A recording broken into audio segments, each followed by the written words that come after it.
Mientras ayer veía el partido, pensaba que la iglesia debe ser como un equipo, como el equipo de la selección chilena. No sé si se dieron cuenta, después del alargue que hubo al final de los 90 minutos, hubo un espacio para descansar y ya los jugadores no daban más. ¿Vieron a Sánchez? ¿Lo vieron cómo estaba con sus piernas todas llenas de unas vendas? ¿Lo vieron? ¿Lo observaron? Era Gary Medel. O Gary Medel, perdón. Gary Medel. ¿Lo vieron cómo estaba? Sí. Y él aún así jugó y dio todo en la cancha. Pero vino el kinesiólogo. Masaje en las piernas, le cambiaron las vendas. Yo pensaba, la iglesia es así. La iglesia es eso, un equipo. O debiera ser eso. Y el Espíritu Santo es nuestro gran entrenador. Que cuando nosotros estamos en la cancha dándolo todo y ya no podemos más, el Espíritu Santo viene, nos da un tiempo para descansar y renovarnos interiormente y físicamente. ¿Qué sería de los jugadores sin un entrenador, sin un kinesiólogo y sin toda la gente que está detrás? Porque nosotros vemos que en la cancha están los jugadores, pero detrás de las cámaras hay mucha gente, mucha gente detrás. Y el logro de ayer, ¿verdad? Y Brasil, yo a Fabio le quería echar una talla hoy día, pero no sé qué iba a pasar Fabio. Se libró de nuestras tallas hoy día. Pero igual como esto está grabado, bueno, Fabio, qué suerte nomás para Brasil. Para la próxima vamos a ver qué pasa. Pero así es el fútbol, hermanos. Y la iglesia es el gran equipo de Dios que está aquí jugando también un gran partido en la tierra. Y Dios está motivándonos para seguir adelante. Vamos a abrir la Biblia en Hechos capítulo 16. Hechos 16. Cuando Pablo está comenzando su segundo viaje misionero, él tiene en mente ir a un lugar determinado, lo que conoceríamos como Asia, en el norte. Allí, si viéramos el mapa en nuestras Biblias. Sin embargo, inesperadamente, recibe una visión de noche. Y dice, literalmente, textualmente, allí, que el Espíritu le prohibió hablar. ¿Qué versículo? Hechos 16, versículo 6. Y le fue prohibido por el Espíritu Santo hablar la palabra en Asia. El título de esta reflexión es Más allá de lo que vemos. Más allá de lo que vemos. La oración modelo de Jesús, la oración del Padre Nuestro, en una de sus partes dice: y hágase tu voluntad, así como se hace en el cielo, se haga también en la tierra. Yo diría que el gran desafío, o quizás la mayor dificultad que tenemos los cristianos, es cómo descubrir cuál es la voluntad de Dios. Y a veces hacemos preguntas equivocadas. La pregunta equivocada es: ¿cuál es la voluntad de Dios para mi vida? La pregunta correcta debiera ser: ¿cuál es la voluntad de Dios? ¿Y cómo calzo yo en esa voluntad? Porque Dios no es un ser mágico, no es un esclavo nuestro que está al servicio nuestro para darnos en el gusto y cumplir nuestros caprichos espirituales o cualquier capricho que tengamos. A veces podemos caer en la tentación o en el error de pensar o de creer que Dios está a mi servicio y es Él quien tiene que sumarse a mis planes. En la Biblia vemos que la clave es, o el hilo conductor de la palabra de Dios, es que Dios tiene un plan, Dios tiene una voluntad, desde Génesis hasta el Apocalipsis.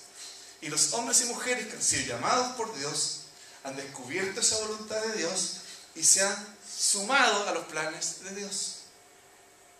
A veces podemos estar orando de la siguiente manera: Señor, yo tengo un plan para ti.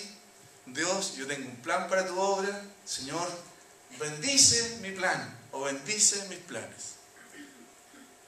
Desde la perspectiva bíblica, eso sería un error. Porque Dios no es un Dios que se quiera sorprender con nuestros planes o con nuestras ideas. Él ya tiene un plan, ya tiene una voluntad. Lo que nosotros debemos hacer es dejar de lado nuestra propia voluntad y observar ¿Cuál es la voluntad de Dios y sumarnos a ella? No sé si me doy a entender. Miren, Pablo tenía un gran plan, una gran meta. Ir hasta arriba en el Asia, en el norte, a la provincia de Galacia hacia el norte. Sin embargo, cuando él estaba listo, presto para realizar la misión, la tarea de Dios, dice la Escritura, le fue prohibido por el Espíritu Santo hablar la palabra en Asia. Le fue prohibido. Esto de que Dios prohíbe predicar, ¿cómo es posible? Es algo incomprensible para nosotros, y queremos que toda la gente se salve. Sin embargo, cuando llegaron a Misia, intentaron ir a Bitinia, pero el Espíritu no se los permitió. Y pasando junto a Misia, descendieron a Troas. Y en Troas ocurrió algo extraordinario, algo maravilloso. Una visión de noche. Un varón macedonio. Macedonia, que está al otro lado, ¿verdad? Que hoy día sería como la entrada a Europa desde ese mundo. Pablo no tenía en mente siquiera todo esto. Pero una visión de noche. Un joven macedonio. Con estas palabras: pasa a Macedonia y ayúdanos. Podemos reflexionar en esta mañana. ¿Pablo quería hacer la voluntad de Dios? ¿Qué creen ustedes? Sí. ¿Recuerdan cuando Pablo o Saulo de Tarso fue invadido por un resplandor de luz allí a la entrada de Damasco o en el camino a Damasco? Y esa luz, ese resplandor lo bota al suelo y Saulo de Tarso dice: ¿quién eres, Señor? ¿Y qué quieres que yo haga? En Hechos capítulo 9, versículo 6. Señor, ¿qué quieres que haga? Vamos al texto ese que está en Hechos capítulo 9, versículo 6. Él, temblando y temeroso, dijo: Señor, ¿qué quieres que yo haga?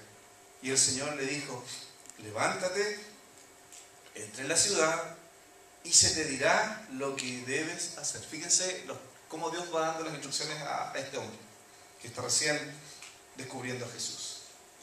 Saulo de Tarso pensaba que él rendía culto a Dios persiguiendo a los cristianos. Él, como un religioso, como un hombre seguidor de la religión de sus padres, pensaba que estaba en la voluntad de Dios cuando perseguía a los cristianos. Pero este resplandor de luz allí y esta voz de Jesús mismo: yo soy Jesús, a quien tú persigues. Y la pregunta de Pablo, o de Saulo en este caso todavía: Señor, ¿qué quieres que yo haga?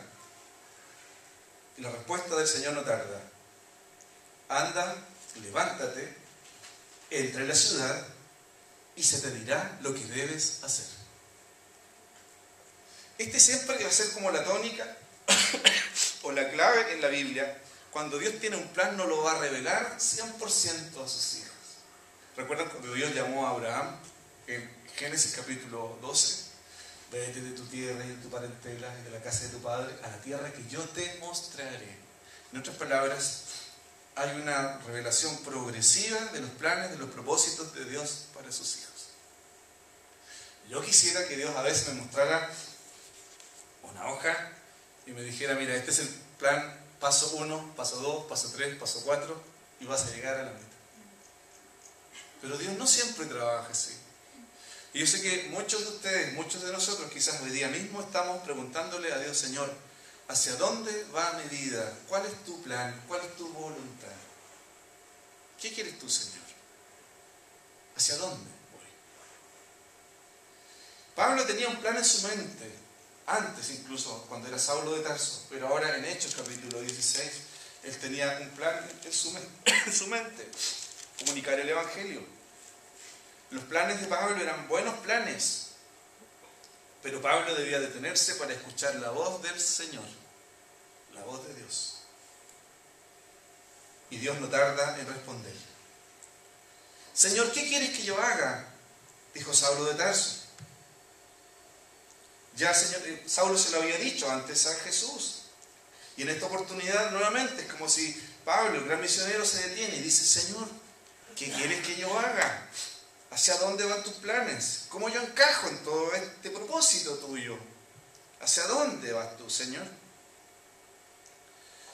Este encuentro de Pablo al principio, en su conversión, le sirvió como base ahora para la misión que Dios tenía para él.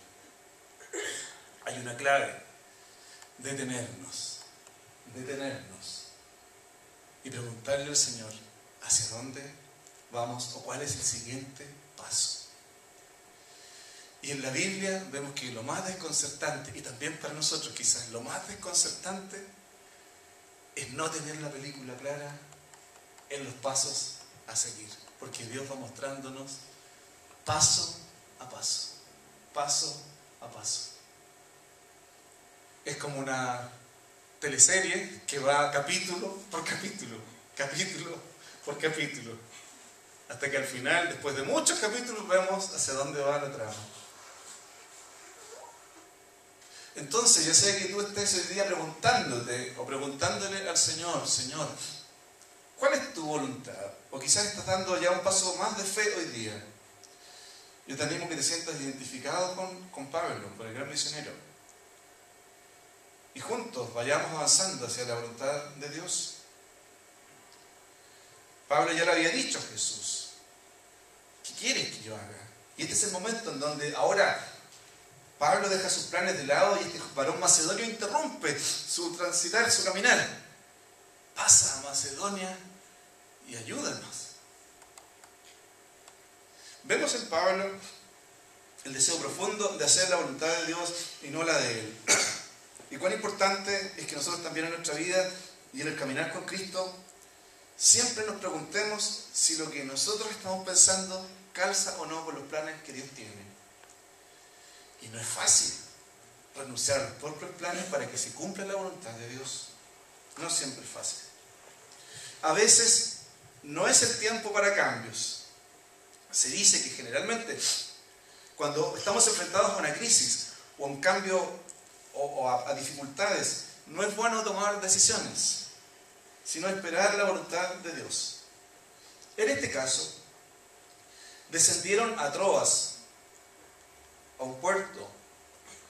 Allí Pablo seguramente, junto a sus amigos misioneros, junto a Bernabé, se detuvieron a pensar: ¿cuál es el siguiente paso? ¿Hacia dónde vamos? Troas representa el lugar de la reflexión, el lugar del encuentro con Jesús, el lugar donde el Señor quiere revelar nuevos planes, nuevos propósitos, nuevos caminos. El lugar donde Dios destruye los planes de Pablo para que los planes de Dios se cumplan en plenitud. A veces tenemos que borrar nuestra agenda, eliminar los planes de nuestra agenda, cambiar de ruta para que los planes del Señor se cumplan. Y esto es completamente, va en contra de lo que todas las personas nos dicen, que hay que trazarse metas, planes, objetivos, dar un paso, otro y otro, donde todo está bajo nuestro control. Pero cuando Dios nos pide que dejemos el control de lado, hay incertidumbre. La Biblia no lo dice, pero me imagino que Pablo y su equipo misionero en Troas cayeron en la incertidumbre. ¿Cómo si Dios tenía un plan? Y ahora una visión de noche. Un varón que nos dice: vas a Macedonia y ayúdanos. ¿No será acaso una pista equivocada? ¿No será acaso la voz del enemigo que quiere confundir nuestros planes o el plan de Dios? Pero Pablo dice en el versículo 10: cuando vio la visión, enseguida procuramos partir para Macedonia. Miren lo que dice al final del versículo: dando por cierto que Dios nos llamaba para que les anunciásemos el Evangelio. En la vida de Pablo no era tan importante para él el plan que él tenía, sino la relación que él tenía con Jesús. No estoy diciendo con esto que no tenemos que planificar, que no tenemos que ser previsores o que tenemos que planificar cosas, organizarnos. No estoy diciendo que no hay que hacerlo. Pero sí tenemos que hacerlo en la voluntad de Dios, en lo que Él espera para nosotros. ¿Por qué nos complica esto? Porque nosotros somos gente de acción. Ustedes y yo estamos preparados, hemos sido preparados para hacer y ejecutar cosas. Lo que cada uno ha estudiado, ¿verdad? Piensa un poquito lo que cada uno ha estudiado. Somos ejecutores de planes. Nace una visión en nuestra mente, lo llevamos a cabo, vamos organizando, planificando y avanzando un paso a la vez. Sucede día a día, con el presupuesto familiar, sucede con los gastos que cada uno tiene que realizar, y sucede también en la iglesia. A veces no es tiempo para cambios. A veces hay que esperar las instrucciones que Jesús nos da a través de su Espíritu. El apóstol había escogido un lugar diferente al que Dios quería llevarlo. Y Pablo definitivamente no estaba haciendo las cosas mal, sino que no era el tiempo aún. No era el tiempo. Al final del capítulo de Hechos, cuando a Pablo lo llevan a Roma, preso en una barcaza, y él y los marineros, hay una historia muy interesante al final de Hechos, cuando zarpan y se enfrentan a una tempestad, y el Señor le muestra a Pablo que va a haber un naufragio, pero que nadie va a morir. Los marineros no le hicieron caso, dijeron, este hombre no tiene idea de navegación, no tiene idea de barco, ¿qué va a saber él? Si él es un intelectual, siempre ha estado lleno de libros, y zarparon.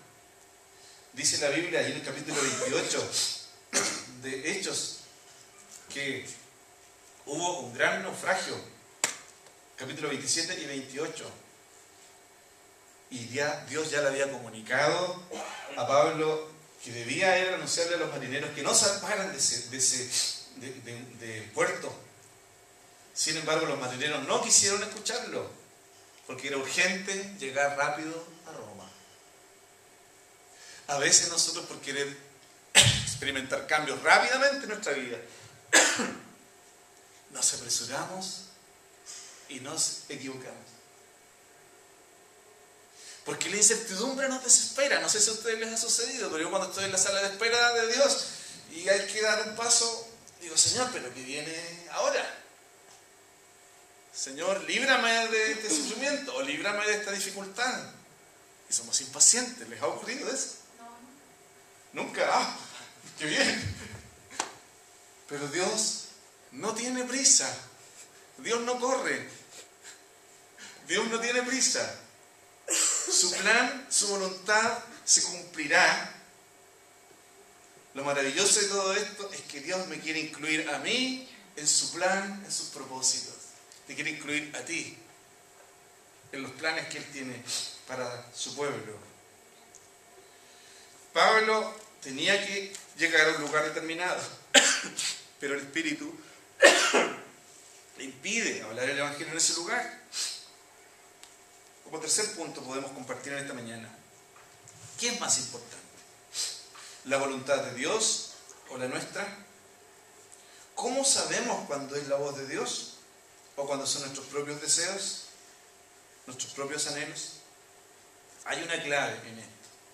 Nosotros que somos parte de la iglesia, observemos a la iglesia, observemos a los creyentes, pidamos opiniones a los hermanos y a las hermanas de la fe. No tengamos temor a abrir el corazón, pidamos opiniones.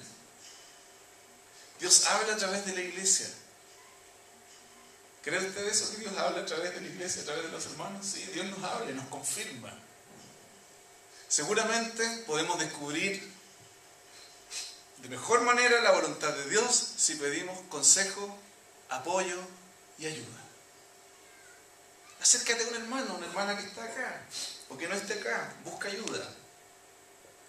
Es interesante que frente a esta visión, dice, cuando vio la visión, enseguida, procuramos partir para Macedonia.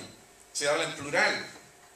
No es que Pablo únicamente diga, yo tengo una visión de Dios y Dios me dijo, y ahora síganme los buenos, vamos todos. Al parecer Pablo compartió esta visión, reflexionó con su equipo misionero, les contó lo que estaba sucediendo y decidieron juntos: procuramos partir para Macedonia, dando por cierto que Dios nos llamaba para que les anunciásemos el Evangelio. Dios tiene un plan no solo para un individuo en particular, tiene un plan para la iglesia y tiene un plan para el mundo que necesita de su palabra. Qué grande y qué misterioso es todo esto, que Dios, en el plan que tiene de salvación para el mundo, nos involucra a nosotros. ¿Qué es más importante? ¿Los planes que Dios tiene o los planes que yo tengo para Dios? No sé si a ustedes les ha sucedido, pero a veces yo me he encontrado orando de la siguiente manera: Dios, yo tengo un plan tan grande para ti. Dios, bendice mi plan. Prospera mi plan, Señor. Respáldame. Señor, que se haga tu voluntad. Pero la oración debe ser al revés. Dios, yo tengo esta intención en mi corazón, yo tengo este deseo en mi corazón. Señor, muéstrame, ilumíname. ¿Cómo calza este sueño, esta visión en tu plan, en tu voluntad? ¿Cuál es tu voluntad, Dios? Seguro, Dios nos va a hacer esperar. Porque lo más seguro de todo esto es que antes de que nosotros nos movamos a la voluntad, al centro de la voluntad de Dios, Dios nos va a preparar para la tarea que tiene por delante para nosotros. Porque Dios no quiere niños de pecho. Dios quiere hombres y mujeres maduros en su reino. Hombres y mujeres que estén dispuestos a ir y a dar más allá, al igual como los grandes jugadores de ayer. Ir más allá, dar 30 minutos más con todo el esfuerzo, con todas las vendas en las piernas, con los músculos y los tendones ahí tiesos, pero dándole pelea, avanzando siempre, intentando meter el gol, aunque peguen el palo, pero no importa. No importa, aunque golpes vengan. Pero ahí están los jugadores. La batalla en el reino de Dios, la batalla de Jesús, es una batalla que está ganada, y lo dice el libro de Apocalipsis, que al final Cristo reina y sus seguidores reinan juntamente con Él. Gloria a Dios por eso. Pero tenemos una batalla, tenemos un partido, y ese partido se va a ejecutar de acuerdo a la voluntad de Dios y no de acuerdo a lo que yo quiero. ¿Se imagina que los jugadores no hagan caso a su entrenador y cada cual haga lo que quiere en la cancha? Y que Claudio Bravo hubiese dicho: yo no estoy ni ahí con Sampaoli, la verdad de las cosas, yo quiero ser delantero y jugaré como delantero y dejo el arco acá abandonado. Buen plan, a lo mejor desde su perspectiva, pero el entrenador que los conoce sabe dónde encaja cada uno. O que Gary Medel hubiese dicho: bueno, yo llego hasta acá nomás y no más. Tengo suficientes problemas ya en mi pierna. Pero allí estuvieron, dándolo todo, hasta el final. ¿Cuál es la voluntad de Dios? ¿Qué quiere este gran entrenador? ¿Qué quiere el Espíritu Santo para nosotros? Preguntémosle a Él: ¿qué quiere, Señor? ¿Hacia dónde voy? ¿Cuál es el siguiente paso? ¿Qué quieres tú? ¿Qué quieres tú? El famoso Salmo 23, desde el versículo 2 en adelante, dice: en lugares de delicados pastos me hará descansar. Junto a aguas de reposo me pastoreará. Confortará mi alma. Me guiará por sendas de justicia por amor de su nombre. Aunque ande en valle de sombra y de muerte, no temeré mal alguno, porque tú estarás conmigo. Tu vara y tu callado me infundirán aliento. Mira, el salmista está relatando este recorrido también del creyente, que el Señor va con nosotros caminando, y dice: en lugares de delicados pastos, junto a aguas de reposo, me guía por sendas de justicia, pero también en el valle de sombra y de muerte. Dice: no temeré mal alguno, porque tú, Señor, vas conmigo. El valle de la sombra y de la muerte puede significar a veces el desconcierto total, donde no hay claridad, donde no hay una visión clara de las cosas.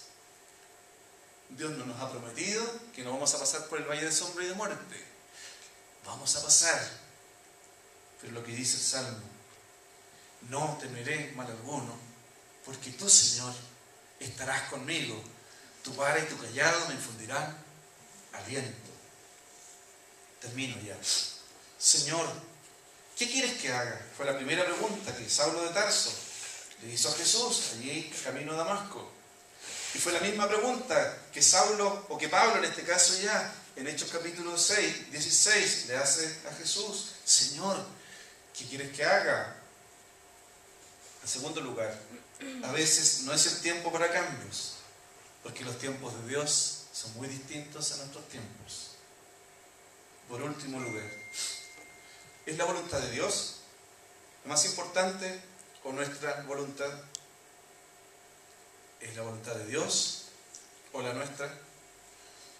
Podemos escoger entre el lugar que tú quieres estar o que yo quiero estar, o el lugar en donde Dios quiere que tú estés. Y aquí prima nuestra propia voluntad, también no la voluntad de Dios.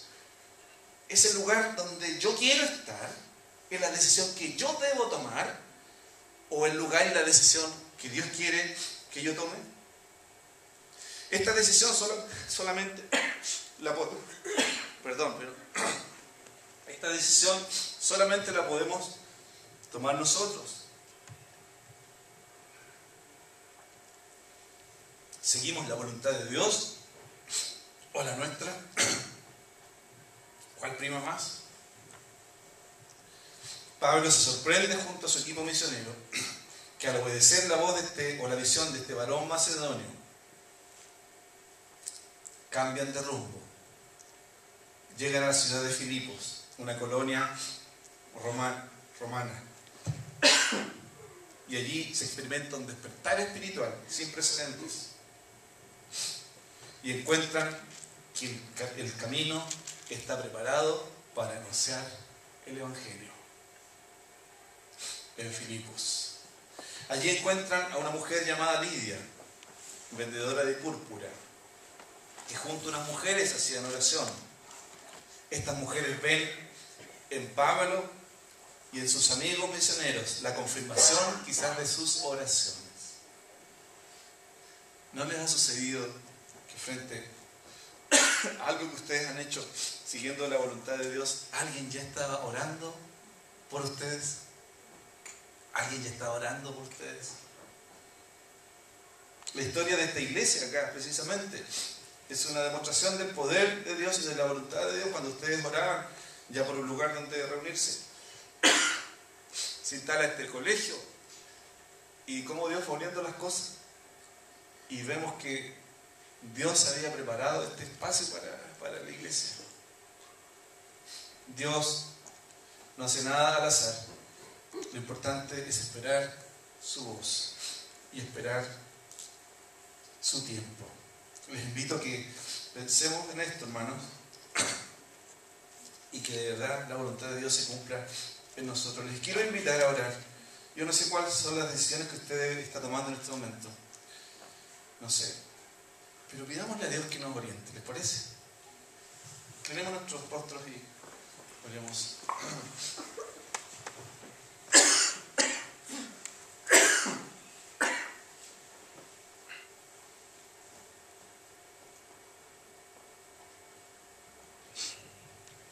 Señor,